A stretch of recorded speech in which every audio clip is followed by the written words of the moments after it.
Good evening students. बेटा class 10th में हमने केमिस्ट्री में अभी तक क्या पढ़ा है? हमने शुरू किया था कौन सा reaction, the chemical reaction and equations. हमने सबसे पहले उसमें क्या पढ़ा, कुछ फर्स्ट पार्ट पढ़ा था जिसमें डिफरेंट टाइप के रिएक्शंस हमने देखे थे। सेकंड पार्ट हम पढ़ रहे हैं कौन सा, टाइप्स ऑफ केमिकल रिएक्शन। अब टाइप्स ऑफ केमिकल रिएक्शन में बेटा हमने 4 तरह के डिफरेंट टाइप्स के केमिकल रिएक्शन देखे। सबसे पहला कौन सा बेटा, कॉम्बिनेशन, दूसरा डिकम्पोजिशन, थर्ड क्या डिस्प्लेसमेंट और फोर्थ क्या होता है, डबल डिस्प्लेसमेंट। समझ में आया? इसके अलावा हमने क्या पढ़ा है बेटा, एक और स्पेशल केस होता है रिडक्शन एंड ऑक्सीडेशन का, मतलब जिसमें क्या हो, रिडक्शन हो और ऑक्सीडेशन हो, वो भी रिएक्शन क्या होता है, सिंपली वो भी टाइप ऑफ रिएक्शन ही है। अच्छा, यहाँ पे हम लोग शुरू किए थे कल पढ़ना किसके बारे में, सबसे पहले कॉम्बिनेशन पढ़ा। कॉम्बिनेशन में दो चीजें कंबाइन कर रही है, सिंगल प्रोडक्ट बना रही है, तो वो कॉम्बिनेशन रिएक्शन।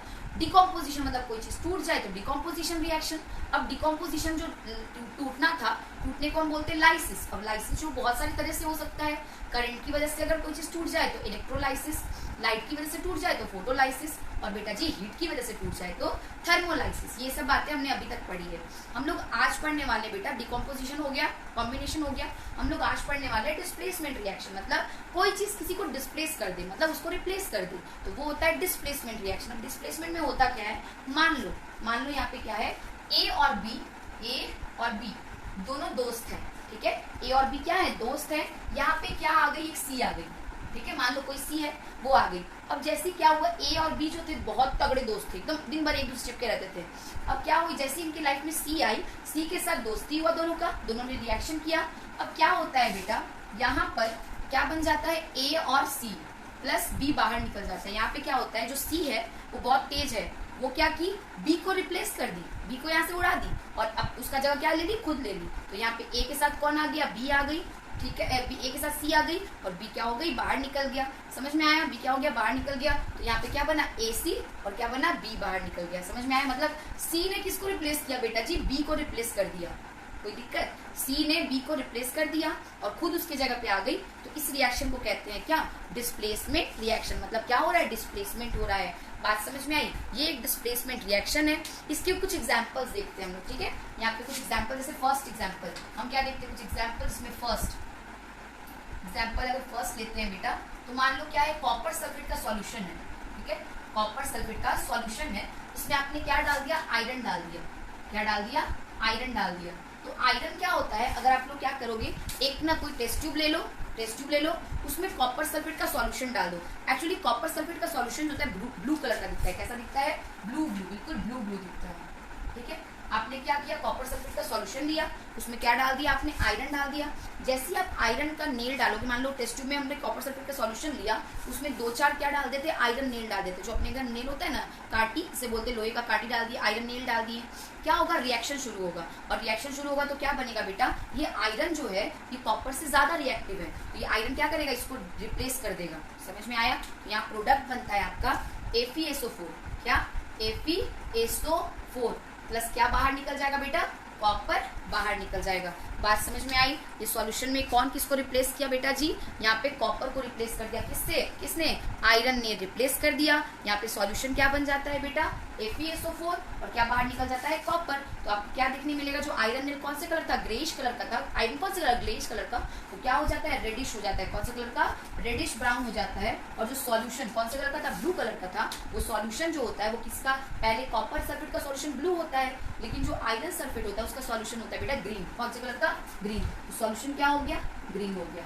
बात समझ में आया? ये चेंज जो होता है ये क्या रिप्रेजेंट करता है कि क्या हुआ है, केमिकल रिएक्शन। और यहाँ पे कौन किसको रिप्लेस कर दिया बेटा जी, ये आयरन जो है ये कॉपर को रिप्लेस कर दिया। समझ में आया? ये तो पहला एग्जांपल है, और भी बहुत सारे इसके एग्जांपल हो सकते हैं। जैसे सेकंड एग्जांपल मैं लूँ, यहाँ पे अगर कॉपर सल्फेट की, आप यहाँ पे आयरन की जगह जिंक ले लो, मैग्नीशियम ले लो, या फिर कोई भी ऐसा एलिमेंट ले लो जो कि कॉपर से ज्यादा रिएक्टिव है। क्या है, कॉपर से ज्यादा रिएक्टिव है, तो वो क्या करेगा, कॉपर को उठा करके फेंक देगा बाहर, और क्या हो जाएगा, उसकी जगह पे खुद आ जाएगा। मतलब कॉपर को क्या कर देगा, डिस्प्लेस कर देगा।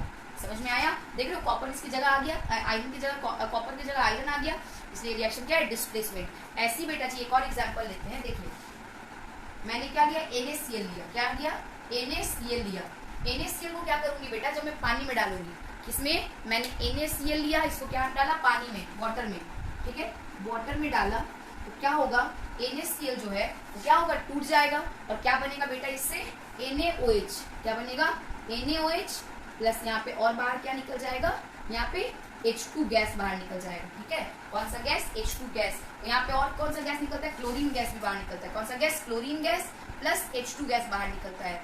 अब यहाँ पे आपको समझने वाली बात है, ये रिएक्शन अपने आप नहीं होता, यहाँ पे हमको करंट फ्लो करवाना पड़ता है। क्या फ्लो करवाना पड़ता है, करंट। अगर हम करंट फ्लो करवाएंगे तो NaCl को वाटर में मिलाएंगे ना बेटा, तो वहां से क्या बाहर निकलेगा,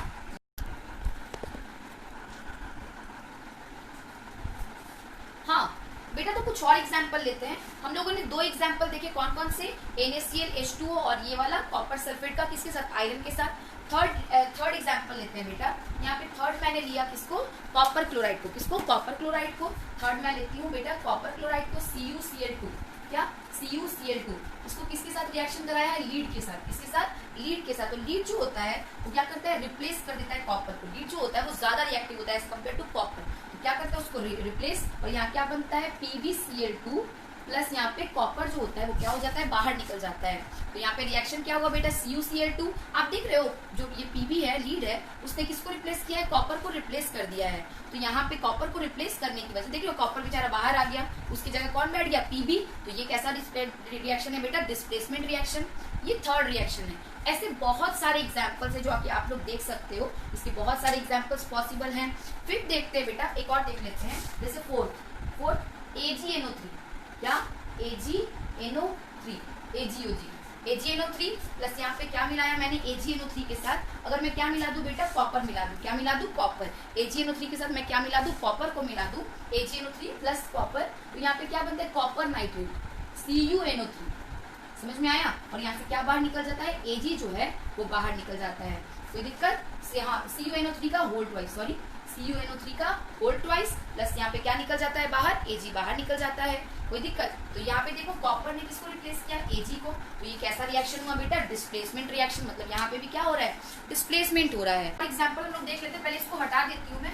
एक और लास्ट एग्जाम्पल देख लेते हैं हम लोग। आपकी बुक में ही क्वेश्चन पूछा हुआ है उससे, इसलिए मैं उसको डिस्कस कर देती हूँ, फिर आपको कुछ क्वेश्चन दे दूंगी। क्या क्या आपके होमवर्क है आज के, वो भी बता दूंगी। आज कुछ होमवर्क देना है मुझे, तो वो सारी चीजें मैं आपको डिस्कस कर दूंगी। बेटा एक एग्जाम्पल लेते हैं सिल्वर नाइट्रेट का। इसका, सिल्वर नाइट्रेट का बेटा। सिल्वर नाइट्रेट आपका यहाँ पे भी मैंने बनाया था ना, सिल्वर नाइट्रेट, वो silver nitrate AgNO3। Silver nitrate क्या हो गया, AgNO3, silver nitrate. Silver Ag और नाइट्रेट का क्या होता है, NO3, AgNO3। जब ये किसके साथ रिएक्ट करेगा बेटा, किसके साथ, जिंक के साथ। किसके साथ, जिंक के साथ। जिंक के साथ ये रिएक्ट किया, तो यहाँ पे पता है जिंक जो होता है ये सिल्वर से बहुत ज्यादा रिएक्टिव होता है। तुरंत क्या करता है, इसको डिस्प्लेस कर देता है, इसको Ag को। तो यहाँ पे क्या आएगा, ये क्या बन जाएगा, ZnNO3 प्लस यहाँ पे और क्या हो जाएगा बेटा, जैसे ZnNO3 बना है ना, ZnNO3 का क्या हो जाएगा, होल ट्वाइस प्लस और क्या बनेगा, यहाँ पे आपका क्या बाहर निकल जाएगा, Ag बाहर निकल जाएगा। कौन बाहर निकल जाएगा, Ag जो है वो बाहर निकल गया। तो ये होता है क्या आपका रिएक्शन। तो सिंपल, ये रिएक्शन भी ध्यान में रखिएगा, आपका बुक क्वेश्चन में दिया हुआ है, आपके एक्सरसाइज के क्वेश्चन में। आपका होमवर्क मैं बता दूं, आपको होमवर्क क्या क्या करना है मैं लिख देती हूँ, आप ध्यान दीजिएगा बोर्ड पे। तो आपका जो शॉर्ट आंसर टाइप है, शॉर्ट आंसर टाइप के क्वेश्चन में first, second, third, fourth, 7th, 10th, 13th और बेटा 14 और 15, ये शॉर्ट आंसर में आपको ये सारे क्वेश्चंस करने हैं। ठीक है, शॉर्ट आंसर में ये सारे क्वेश्चंस करने हैं, जो वेरी शॉर्ट में, सॉरी वेरी शॉर्ट जो है, वेरी शॉर्ट जो आंसर टाइप है, वेरी शॉर्ट आंसर टाइप है, उसमें आपको ये सारे क्वेश्चंस करने हैं। साथ ही साथ बेटा इसके अलावे जितना भी MCQ है, क्या है, जितने भी MCQs है सारे के सारे MCQs आपको अटेम्प्ट करने हैं। अच्छा इसमें और है 16, 17, 18, हाँ मैं इसके और क्वेश्चन ऐड कर देती हूँ, सारे आपसे बन जाएंगे। 16, 17, 18, 19 और 20, 21, 22 और लास्ट है 23 और 24। ये सारे ऑलमोस्ट सारे ही आ गए, है ना, सारे ही आ गए। ये सारे क्वेश्चंस क्या करने हैं आपको, कर लेने कुछ क्वेश्चंस को छोड़ करके। बाकी का बेटा जी आपका शॉर्ट आंसर टाइप में, शॉर्ट आंसर छोड़ दो, शॉर्ट आंसर कल करेंगे। इसमें जो MCQ दिया हुआ है वो सारे MCQs आप लोग कर लेंगे खुद से, और इसमें जो हायर थिंकिंग ऑर्डर के हैं क्वेश्चंस आपके हॉट्स के, वो भी अटेम्प्ट करिएगा, आपसे बनेंगे तो ठीक है, वरना मैं खुद डिस्कस करूंगी। ये सारे क्वेश्चंस आप अटेम्प्ट कर लीजिएगा। तो चलिए बेटा मिलते हैं हम लोग नेक्स्ट क्लास में। तब तक के लिए मैंने आपको जो डिस्प्लेसमेंट रिएक्शन आज पढ़ाया है, जितने एग्जाम्पल्स बताए हैं वो सारी चीजें देख लीजिएगा। कल हम लोग मिलेंगे नेक्स्ट टॉपिक के साथ। तब तक के लिए बेटा हंसते रहिए, मुस्कुराते रहिए और पढ़ते रहिए। Bye bye.